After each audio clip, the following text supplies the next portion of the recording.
असं वाटते की नाही? माझं काय नाही ग, मी काय पण खाईल ना बघ की स्वयंपाक खूप छान झाला होता. भारी झालं एवढा.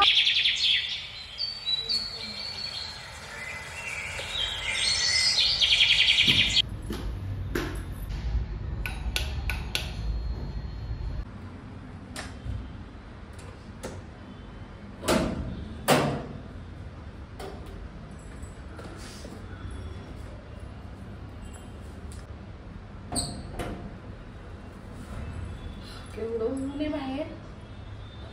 बापरे, एवढं ऊन आहे ना बाहेर. आणि भेंडीची भाजी मिळाली पण कैरी चांगली मिळाली त्याच्यासोबत.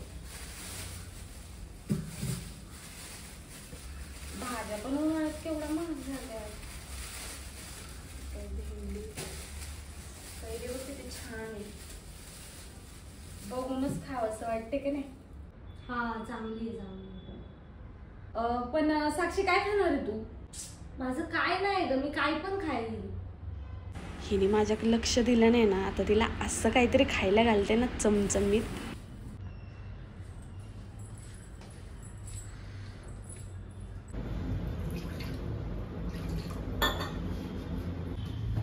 कैरीचं लोणचं झालंय.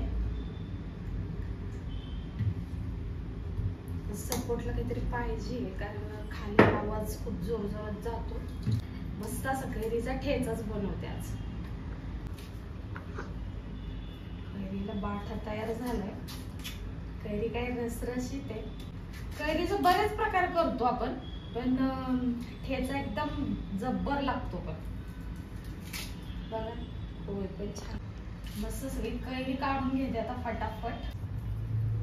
चिरता चिरता असं झालंय कधी पटकन कैरीचा ठेचा होतोय. हाताने पण तुटतोय.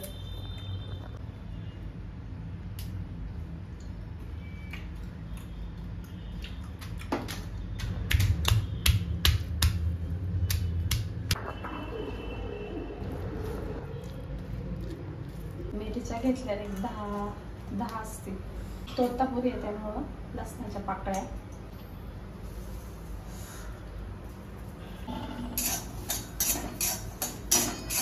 एक साईडला कमी शेंगदाणे. तर हे शेंगदाणे, लसूण आणि मिरची चांगला कलर येतोपर्यंत मिठात भाजून घेतलंय. आता वाटून घेते.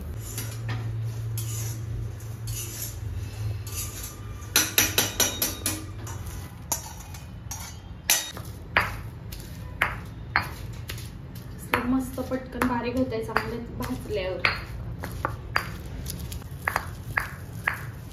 असं चरचरीत वाटून घेतले मस्त पैकी.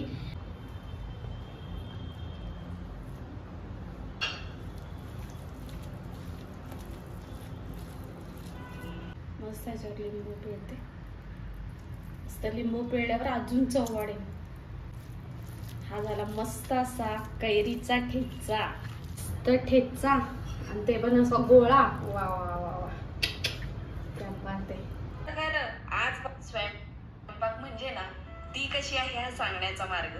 जेव्हा ती थकलेली असते ना, तेव्हा ती फक्त भाताला फोडणी देऊन मस्त असा खिचडी भात बनवते. पण जेव्हा ती मनातून आनंदी असते ना, तेव्हा ती पंचपक्वान्न पण करायला कमी करणार नाही बरं का.